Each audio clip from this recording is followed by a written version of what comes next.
Los socios norteamericanos de Díaz. Los Estados Unidos son socios en la esclavitud que existe en México. Después de 50 años de haber liberado a sus esclavos negros, el tío Sam se ha vuelto esclavista de nuevo y practica la trata de esclavos en un país extranjero. Esta es una grave afirmación, pero creo que los hechos la justifican. Estados Unidos es responsable en parte del predominio del sistema de esclavitud en México. Es responsable como fuerza determinante de la continuación de esa esclavitud y es responsable de ello a sabiendas. Cuando digo Estados Unidos me refiero al poder organizado que de manera oficial representa al país en el interior y en el extranjero. Hablo del gobierno federal y a los intereses que lo controlan. Los partidarios de cierto culto político en Estados Unidos siempre se hallan dispuestos a declarar que la esclavitud fue abolida en ese país porque dejó de ser provechosa. Sin hacer comentarios sobre la verdad o falacia de esta afirmación, confieso que hay muchos norteamericanos dispuestos a probar que la esclavitud es provechosa en México. Debido a que así se considera, estos norteamericanos en diversas formas han aportado su concurso para que este régimen se extendiera. Desean perpetuar la esclavitud mexicana y consideran que el general Díaz es un factor necesario para ello. Por esta razón le dan su apoyo unánime y total. Mediante el predominio sobre la prensa han glorificado su nombre, que de otro modo debería repugnar a todo el mundo. Han ido mucho más lejos aún. Por medio del control que ejercen sobre la maquinaria política norteamericana, el gobierno de Estados Unidos ha mantenido a Díaz en el poder cuando debía haber caído. El poder policíaco de Estados Unidos se ha usado en la forma más efectiva a fin de destruir el movimiento mexicano para abolir la esclavitud y para mantener en su trono al principal tratante de esclavos, Porfirio Díaz. Al erigirse en factor indispensable para sustentar la continuación de Díaz en el poder, por medio de la asociación en los negocios, de la conspiración periodística y de la alianza política y militar, Estados Unidos ha convertido virtualmente a Díaz en un vasallo político y en consecuencia han transformado a México en una colonia esclava de Estados Unidos. ¿Cuál es la respuesta más generalizada a mis críticas de México y del gobierno mexicano? Que hay 900 millones de dólares de capital norteamericano invertidos en México. Para los poderosos de Estados Unidos, esos millones son un argumento concluyente contra cualesquiera críticas al presidente Díaz y por lo tanto constituyen una defensa aplastante de la esclavitud mexicana. En esos millones de capital norteamericano invertidos en México radica la dependencia política de Díaz a los poderosos de Estados Unidos. Donde quiera que fluye el capital, éste domina al gobierno. Esta es una doctrina reconocida en todas partes y por todos los hombres que tienen siquiera una mínima visión de las realidades del mundo. No es de extrañar que existe en México un creciente sentimiento anti-norteamericano, dado que el pueblo mexicano es naturalmente patriota. En anteriores generaciones, este ha pasado por tremendas pruebas para librarse del yugo extranjero y no quiere doblegarse a él en la actualidad. Quiere tener ocasión de labrar su propio destino nacional como pueblo independiente y considera a Estados Unidos como un gran coloso que está a punto de apoderarse de él y doblegarlo a su voluntad. El pueblo mexicano tiene razón. No puede negarse la existencia del capital norteamericano en México y la asociación de Díaz con ese capital ha deshecho al país como entidad nacional. Mientras el gobierno de Estados Unidos representa al capital norteamericano, el más descarado hipócrita no se atrevería a negar que hoy lo representa, tendrá voz decisiva en los asuntos mexicanos. Desde el punto de vista de los mexicanos patriotas, la perspectiva es en verdad desconsoladora. Ahora veamos lo que una parte de esos 900 millones de dólares está haciendo en México. El consorcio de cobre Morgan Guggenheim tiene el dominio absoluto de la producción de ese metal en el país. Posee todas las grandes fundiciones, así como vastas propiedades mineras. En general ocupa la misma poderosa situación en la industria minera de México que en los Estados Unidos. La Standard Oil Company controla la mayor parte de la producción de petróleo crudo en México. Los agentes de American Sugar Trust tienen concesiones para producir azúcar en tan favorables condiciones que les aseguran un monopolio dentro de los próximos 10 años. La Intercontinental Rubber Company se halla en posesión de millones de hectáreas de tierras huleras. La compañía Wells Fargo mantiene un absoluto monopolio del negocio de transportes por express. E. N. Brown, presidente de los Ferrocarriles Nacionales de México y satélite de Pierce y del desaparecido Harriman, es miembro del Consejo Directivo del Banco Nacional de México, que es la más grande institución financiera del país, por medio del cual se efectúan todas las negociaciones financieras del gobierno mexicano. Por último, la Southern Pacific Railroad Company y sus aliados, los herederos de Harriman, poseen de modo completo o casi controlan el 75% de las líneas ferrocarrileras más importantes. Estas son tan solo algunas de las mayores concentraciones del capital norteamericano en México. Por ejemplo, los herederos de Harriman son dueños de 1 millón de hectáreas de terrenos petrolíferos en la región de Tampico. Los norteamericanos participan en las combinaciones que controlan el comercio de la carne y de la harina. El 80% de las exportaciones mexicanas se hacen a los Estados Unidos y el 66% de las importaciones provienen también de Estados Unidos. La norteamericanización de México, de la que tanto se jacta Wall Street, se está ejecutando como si fuera una venganza. También los norteamericanos trabajan con esclavos. Los compran, los explotan, los encierran durante la noche, los azotan, los matan, exactamente igual que otros empresarios de México. Y admiten que hacen todo eso. En una entrevista que tuve con un americano, un hombre que durante 5 años administró una gran hacienda cerca de Santa Lucrecia, se jactó de emplear mano de obra esencialmente esclavizada. Cuando necesitamos un lote de enganchados, me dijo, solo tenemos que telegrafiar a uno de los muchos enganchadores de la capital y decirle, necesitamos tantos hombres y tantas mujeres para tal fecha. Algunas veces se piden 300 o 400, pero los enganchadores nunca dejan de entregar con puntualidad la cantidad pedida. Me acuerdo de un lote de 300 enganchados que recibimos una primavera. En menos de 3 meses enterramos a más de la mitad de ellos. Se ha sabido que la mano de los tratantes norteamericanos de esclavos ha llegado hasta su propia patria. Durante mis viajes por México, con el objeto de conocer mejor al pueblo, pasé la mayor parte de los días viajando en coches de segunda o tercera clase. Una noche, en un vagón de tercera clase, descubrí a un negro norteamericano que se hallaba en un rincón. Era Tom West, un negro de 25 años nacido libre en Kentucky. Primero vaciló en admitir que hubiera sido un esclavo, pero luego lo confesó poco a poco. Yo estaba trabajando en una fábrica de tabiques en Kentucky por $2 diarios, habló Tom, cuando otro negro vino y me dijo que él sabía dónde podría ganar más dinero. Al día siguiente me llevó a la oficina de la compañía y me dijeron lo mismo. Así vine con otros 8 negros a una hacienda de café y hule en La Junta. Después de 2 años me dejaron ir.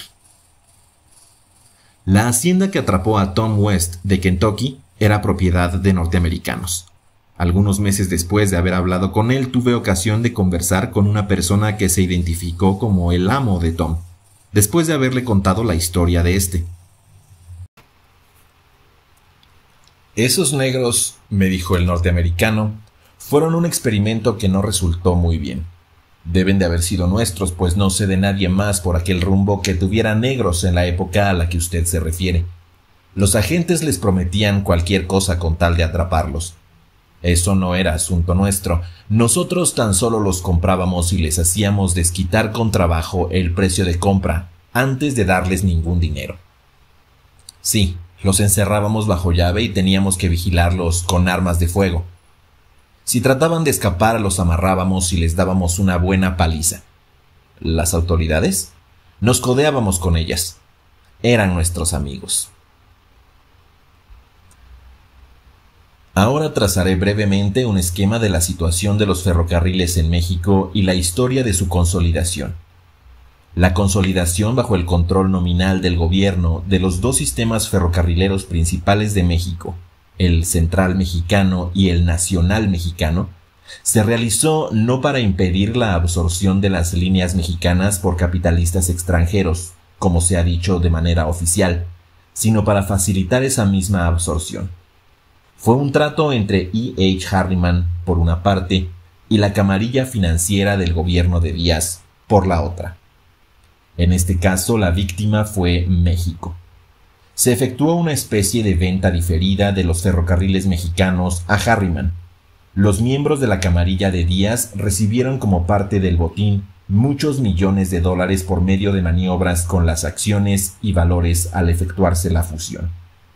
En conjunto constituyó probablemente el caso más colosal de despojo que hayan llevado a cabo los destructores organizados de la nación mexicana.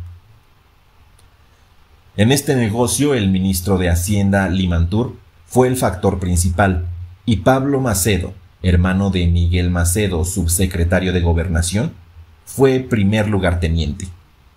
Como premio por su intervención en el negocio, Limantur y Macedo se repartieron una utilidad de 9 millones de dólares en oro, además de que al primero se le hizo presidente y al segundo vicepresidente del Consejo de Administración de las Líneas Unidas, puesto que todavía ocupan. Los ferrocarriles nacionales de México, como se les conoce oficialmente, además del Consejo General de Administración, tiene otro Consejo de Administración en Nueva York, integrado por los incondicionales de Harriman. No se sabe si el robo de los ferrocarriles mexicanos fue concebido por el cerebro de Limantur o el de Harriman, pero parece que aquel intentó realizar primero la consolidación sin ayuda de Harriman. Hace unos 4 años, Limantur y Pablo Martínez del Río, propietario del Mexican Herald y gerente del Banco Nacional de México, se lanzaron al mercado y compraron grandes cantidades de acciones de los dos sistemas ferrocarrileros. Después presentaron a Díaz el proyecto de fusión, que éste rechazó de plano. Limantur y Martínez del Río sufrieron fuertes pérdidas. Se supone que solo entonces Limantur se dirigió a Harriman, quien de inmediato aceptó el proyecto y lo llevó a término con gran provecho para él. Después de conseguir una mayoría de 80 a 85% del activo del Central Mexicano, Harriman envió a Samuel Morse Felton, uno de los más hábiles especuladores con ferrocarriles de Estados Unidos, a negociar con Díaz el proyecto de consolidación. Allí donde Limantur fracasara, Felton obtuvo éxito y se informó al mundo que el gobierno mexicano había realizado una gran hazaña financiera al asegurar la propiedad y dominio de sus líneas ferroviarias. Como consecuencia del negocio de la consolidación, Harriman recibió, además de las acciones y bonos consolidados, una cantidad en efectivo y concesiones y subsidios especiales para su ferrocarril de la costa occidental.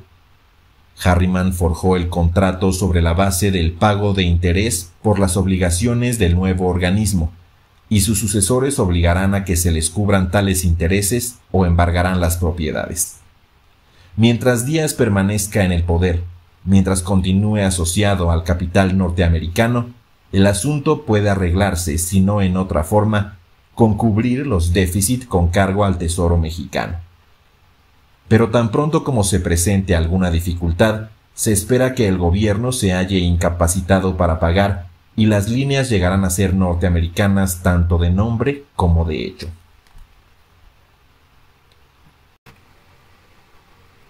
Una revolución traería consigo dificultades, pues toda revolución mexicana, en el pasado, ha impuesto la necesidad de que el gobierno rechace sus obligaciones nacionales durante algún tiempo. Así, el paso final en la completa norteamericanización de los ferrocarriles de México será una de las amenazas que se mantengan sobre el pueblo para impedirle que derroque al gobierno. Las dificultades aparecerán también cuando México intente borrar las trazas de la indebida influencia norteamericana Estados Unidos intervendrá con un ejército si es necesario para mantener a Díaz o a un sucesor dispuesto a continuar la especial asociación con el capital norteamericano. En caso de una revolución grave, Estados Unidos intervendrá con el pretexto de proteger el capital norteamericano, y la intervención destruirá la última esperanza de México para obtener una existencia nacional e independiente. Los patriotas mexicanos no pueden olvidar esto, porque la propia prensa de Díaz lo hace saber a diario. De este modo, la amenaza del ejército norteamericano es otra de las influencias que impiden al país hacer una revolución contra la autocracia de Díaz.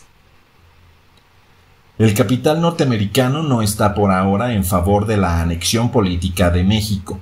La esclavitud que produce utilidades puede mantenerse con mayor seguridad bajo la bandera mexicana que bajo la norteamericana. Mientras se pueda dominar a México, mientras se le pueda mantener como una colonia de esclavos, no hay necesidad de anexarlo, pues una vez anexado, la protesta del pueblo norteamericano sería tan grande que se haría necesario abolir la esclavitud o disfrazarla bajo formas menos brutales y descaradas. La anexión vendrá solo cuando no se pueda dominar al país por otros medios. No obstante, esta amenaza se mantiene ahora como un garrote sobre el pueblo para impedir que derroque a Díaz por la fuerza. No son suposiciones que Estados Unidos intervendrá en el caso de una revolución contra Díaz, porque ya ha intervenido por ese preciso motivo. No han esperado que la revolución asumiera aspecto grave, pero al aplastar los primeros síntomas de esa revolución, han prestado su apoyo a Díaz de la manera más vigorosa. A petición del capital norteamericano, el presidente Taft y el procurador general Wickersham ya han puesto su gobierno al servicio de Díaz para ayudarle a aplastar una incipiente revolución que no puede compararse ni por un momento con la norteamericana de 1776. Se dice que el procurador general Wickersham es un fuerte accionista de los ferrocarriles nacionales de México. Henry W. Taft, hermano del presidente, es consejero general de la misma empresa. Durante los últimos 2 años, el gobierno de Estados Unidos 3 veces ha enviado fuerzas militares a la frontera mexicana para aplastar un movimiento liberal que se había alzado contra el autócrata de México.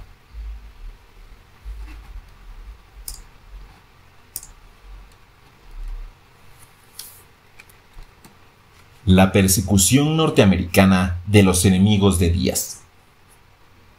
Durante los últimos 5 años, la ley de los estados fronterizos norteamericanos que se aplica a los ciudadanos mexicanos ha sido con mucho la ley de Díaz.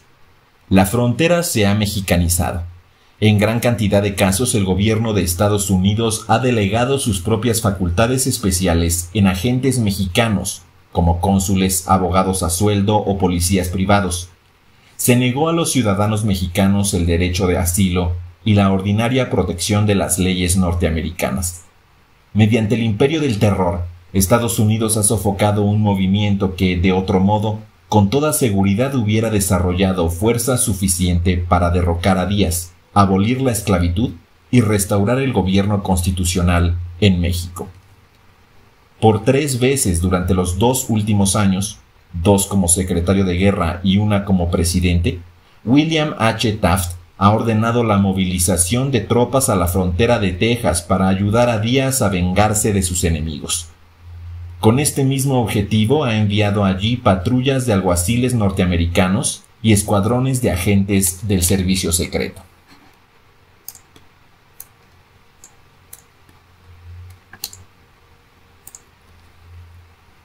En junio de 1908, Taft envió tropas a la frontera por primera vez. La segunda fue en septiembre de ese mismo año, después en julio de 1909. Las tropas recibieron órdenes de rechazar a los fugitivos para que cayeran en manos de los soldados mexicanos que los perseguían, o que los capturaran y encarcelaran en caso de que lograran cruzar el río Bravo para salvar sus vidas en territorio de Texas. Las tropas obedecieron sus órdenes. Los liberales fugitivos fueron devueltos a México para que los atravesaran las balas de los soldados de Díaz.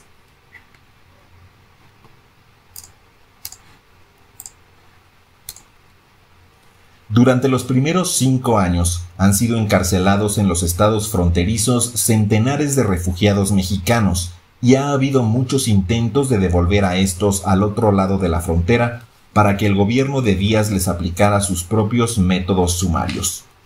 Muchos de estos intentos han tenido éxito. Algunos procedimientos empleados en esta campaña de deportación fueron: 1. Incoar procesos de extradición bajo acusaciones de homicidio y robo. 2. Deportarlos por medio del Departamento de Migración bajo el cargo de inmigrantes indeseables.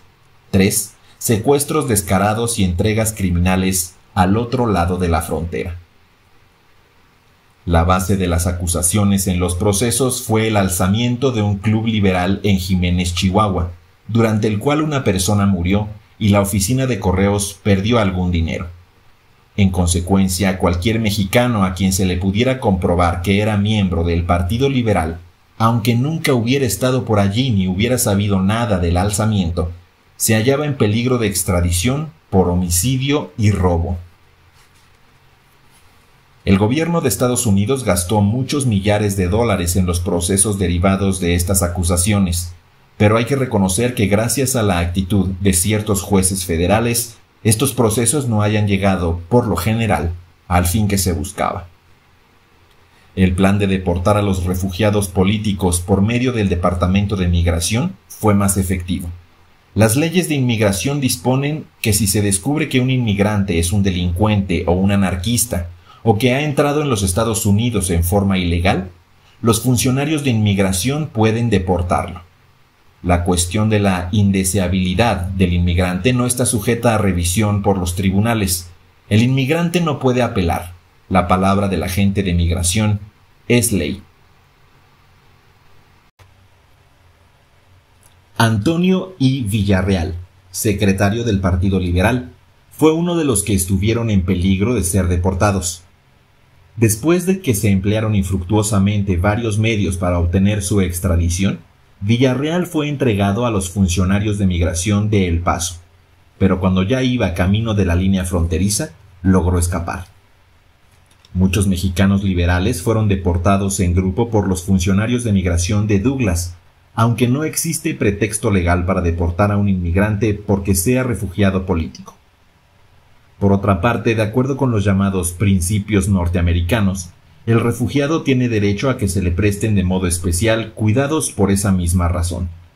La ley no permite la deportación después de que el inmigrante ha residido en Estados Unidos por más de 3 años. Sin embargo, varios de los deportados habían vivido en el país más allá de ese plazo. Se puede citar todavía otro delito de los funcionarios. En los casos ordinarios en que existe motivo para la deportación, el inmigrante es devuelto simplemente al país de donde vino.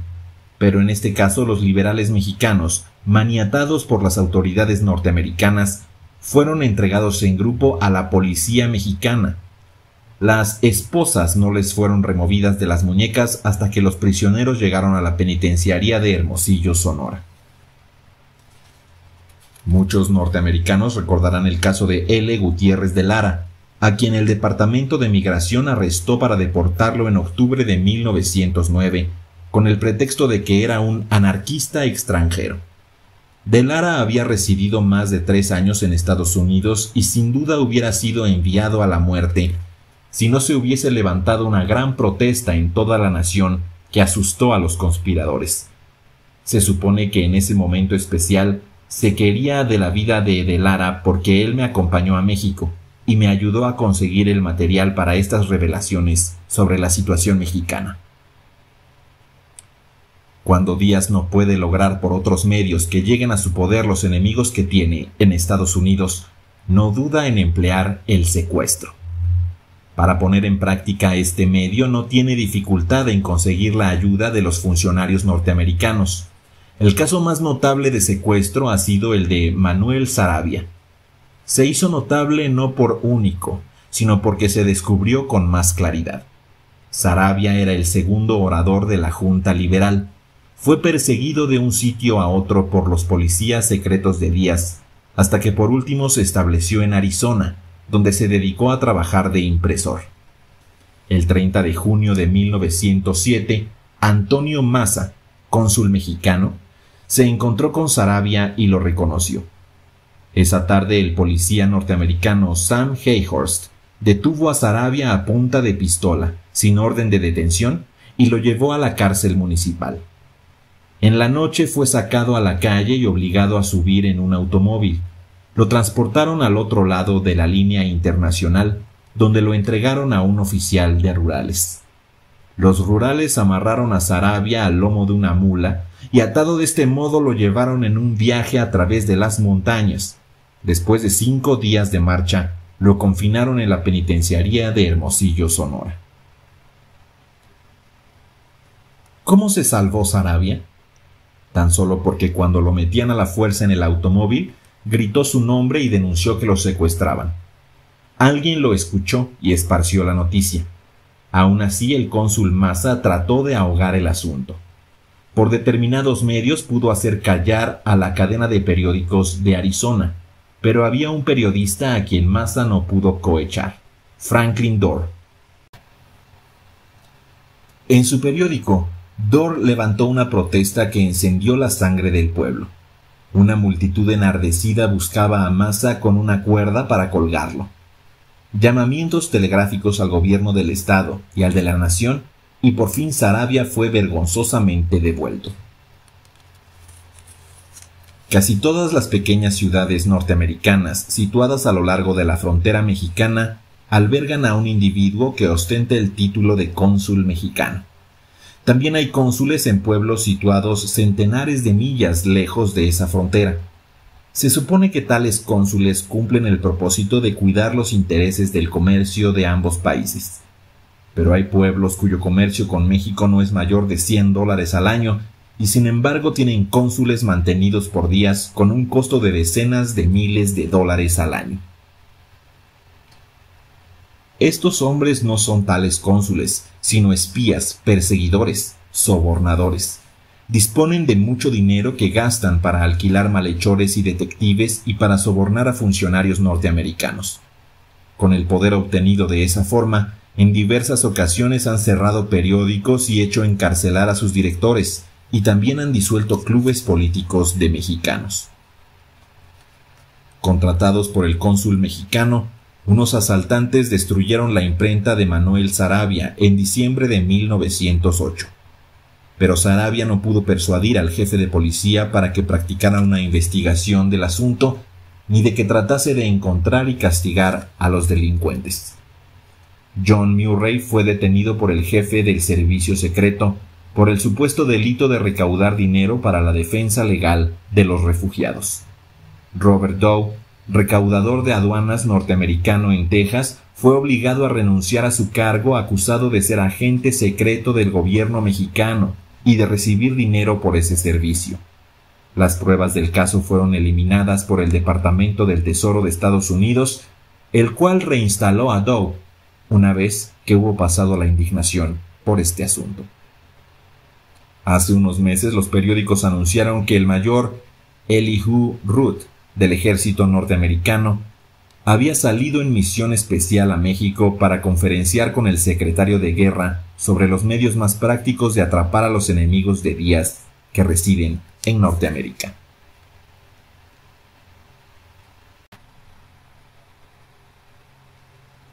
Hace 12 años que Palma estableció la Junta Revolucionaria Cubana en la ciudad de Nueva York, y en lugar de ser destruida fue exaltada y fortalecida.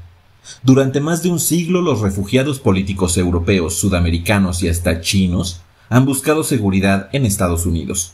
Los jóvenes turcos prepararon aquí su revolución. Las sociedades irlandesas recaudaron dinero en Estados Unidos para un movimiento de liberación en Irlanda. Abiertamente se ha ayudado con dinero a sociedades judías de defensa en todo el país y ninguno de sus promotores fue entregado a la venganza del zar ruso. En la actualidad se sabe que hay un cuartel general de revolucionarios portugueses en Estados Unidos. El mismo Porfirio Díaz, qué ironía de la historia, cuando se declaró revolucionario encontró seguridad en suelo norteamericano, y aunque su causa era muy discutible, nadie lo aprendió. Aún más, cometió delitos idénticos a los que, por medio de la maquinaria legal de Estados Unidos, se trata de imputar a muchos de los refugiados, es decir, los de organizar una expedición militar contra un poder extranjero. El 22 de marzo de 1876, Díaz cruzó el río Bravo por Brownsville, Texas, con 40 de sus secuaces armados, con el propósito de hacerle la guerra al presidente Lerdo de Tejada. Fue derrotado, y aunque Estados Unidos conocía su hazaña, no se hizo ningún intento para encarcelarlo. Ahora la política ha cambiado para complacer al presidente Díaz. Solo se han tomado providencias contra refugiados políticos de otro país, Rusia, y es casi seguro que se procede en esa forma para que las autoridades puedan defenderse del cargo de utilizar con parcialidad la maquinaria del gobierno solo contra los mexicanos. Ricardo Flores Magón, presidente del Partido Liberal y un pequeño grupo de acompañantes, cruzó el río Bravo en enero de 1904. Se instaló en San Antonio, Texas, donde fundó un periódico. Este solo tenía unas pocas semanas de publicarse cuando un mexicano, supuesto mercenario del gobierno de Díaz, llegó a la oficina y con un puñal trató de matar al dirigente liberal.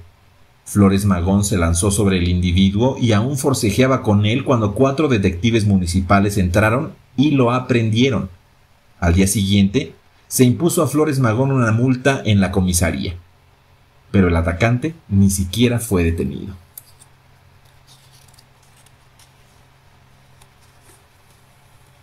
Los exiliados consideraron este incidente como parte de una conspiración para crearles dificultades. Se trasladaron a San Luis, Missouri, donde reabrieron su periódico. Apenas se habían instalado en su nuevo domicilio cuando empezó a molestarlos la agencia de detectives privados Furlong.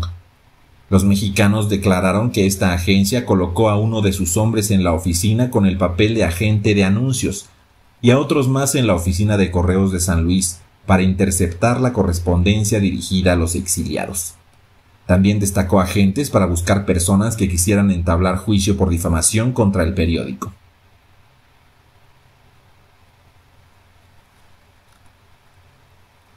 El Departamento de Correos de Estados Unidos canceló el permiso para que el periódico circulase como artículo de segunda clase. Pero esto no satisfizo a los perseguidores, quienes presentaron acusaciones de difamación en juicios penales y civiles contra los editores del periódico. Estos fueron encarcelados y la publicación suspendida. Los detectives de Furlong robaron cartas y se las entregaron al cónsul mexicano. De ellas se sacó una lista de nombres que condujo a la captura de unos 300 liberales en México. Los editores del periódico lograron salir de la cárcel mediante fianza, pero inmediatamente sus enemigos prepararon nuevas acusaciones para volverlos a encerrar. Sin embargo, los liberales prefirieron perder la fianza y huir de tales acusaciones. Ricardo Flores Magón y Juan Saravia marcharon a Canadá y desde allí prepararon el levantamiento armado contra Díaz. Esta rebelión fue traicionada y resultó más o menos un fiasco.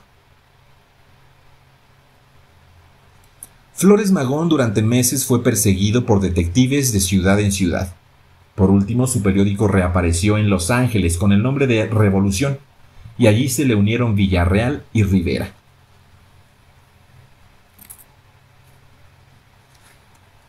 A principios de agosto de 1907 se encontró el lugar de Los Ángeles donde se ocultaban los jefes liberales.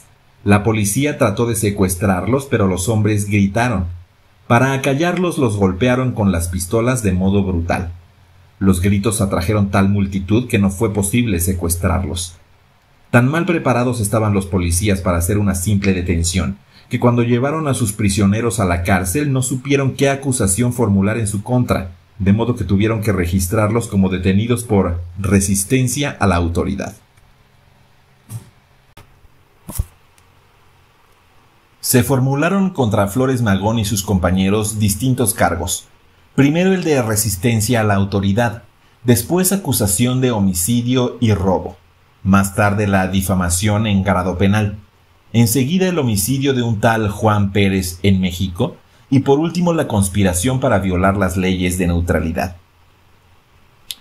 Sin duda los perseguidores habrían tenido éxito en su propósito de llevar a esos hombres a México si no hubiera sido porque algunas organizaciones de Los Ángeles formaron un comité de defensa, efectuaron reuniones de masas para excitar el sentimiento público, recogieron fondos y contrataron 2 hábiles abogados, quienes después de larga lucha lograron conducir el proceso de modo que el Ministerio Público se viera obligado a proceder solo por actos que implicaban encarcelamiento en Estados Unidos.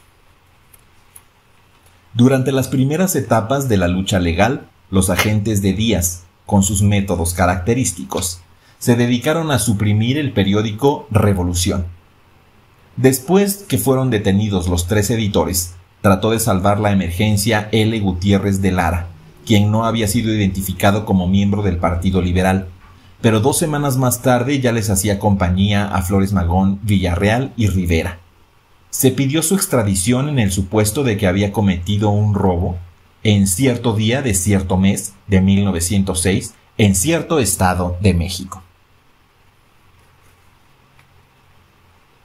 A pesar del arresto de Lara, el periódico Revolución continuó apareciendo de manera regular.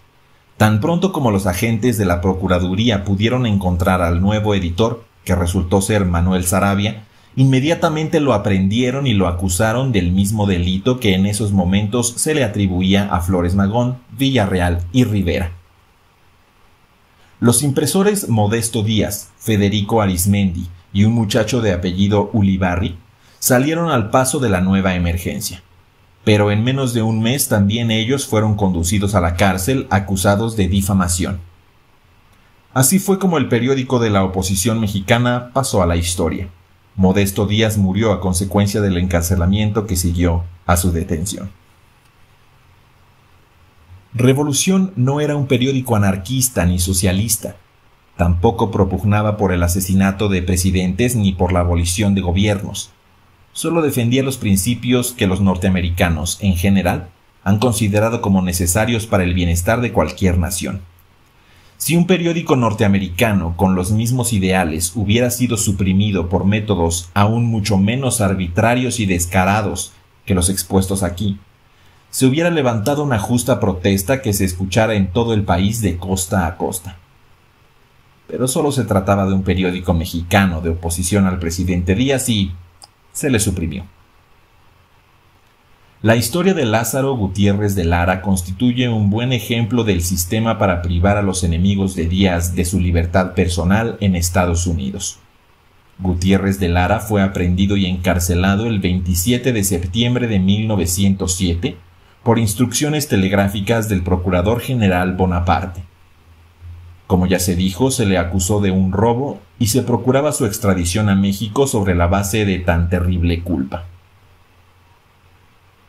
El Tratado de Extradición entre Estados Unidos y México establece que el país que pida la extradición debe proporcionar pruebas de culpabilidad en un plazo de 40 días a partir de la detención del acusado. En el caso de Lara, se desdeñó este pequeño tecnicismo. Después de los 40 días, se presentó una nueva demanda que contuvo la esclarecedora información de que el supuesto delito había sido cometido en el estado de Sonora, y esto se consideró motivo suficiente para retener al prisionero otros 40 días.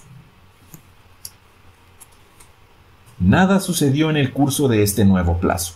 Por ello, el 22 de diciembre se presentó el recurso de habeas corpus. Este fue negado y se dio más tiempo al Ministerio Público para que presentara una tercera demanda. Esta vez se acusó a de Lara de haber robado leña en Sonora. La realidad era que de Lara nunca robó tal leña, sino que, como apoderado de una viuda a quien un rico norteamericano, dueño de minas, trataba de privar de un pedazo de terreno, él había permitido que la viuda cortase un poco de leña en ese terreno para su propio uso. La audacia de los perseguidores de Lara sería increíble si no constase en los archivos. De Lara fue puesto en libertad después de haber perdido 104 preciosos días de su vida en una prisión norteamericana. Tuvo más suerte que muchos de sus compatriotas al ganar su lucha contra la extradición, pero perdió sin remedio esos meses transcurridos. Además, Revolución fue suprimido y se quiso enseñar a un caballero mexicano que quien se opone al tirano puede ser debidamente castigado, lo mismo en Estados Unidos que en México. Flores Magón, Villarreal y Rivera continuaron encarcelados durante cerca de 3 años, a partir del 23 de agosto de 1907. Desde principios de julio de 1908 hasta enero de 1909, estuvieron incomunicados en la cárcel municipal de Los Ángeles, lo cual significaba que a nadie se le permitió, ni siquiera a los periodistas, que los vieran. La esposa y los hijos de Rivera tampoco pudieron visitarlo. En julio de 1908 visité en su oficina a Oscar Loller, procurador de distrito de Estados Unidos, ante quien protesté por el severo aislamiento en el que se tenía a los prisioneros. Pero su única excusa fue la siguiente: hacemos esto a petición del gobierno mexicano. Este nos ha complacido y nada más justo que nosotros le correspondamos. Durante los 6 meses que los prisioneros padecieron incomunicación, tiempo en que tampoco pudieron defenderse con declaraciones públicas, el procurador Loller se aprovechó de este forzado silencio para declararlos culpables, no solo de los delitos señalados como materia del proceso, sino también de otros, entre ellos un complot para asesinar al presidente Díaz. Después de pasar casi 2 años en las cárceles municipales, a Flores Magón, Villarreal y Rivera se les declaró culpables de conspiración para violar las leyes de neutralidad al querer organizar una expedición armada contra México. Fueron sentenciados a 18 meses de prisión en la penitenciaria de Florence, Arizona.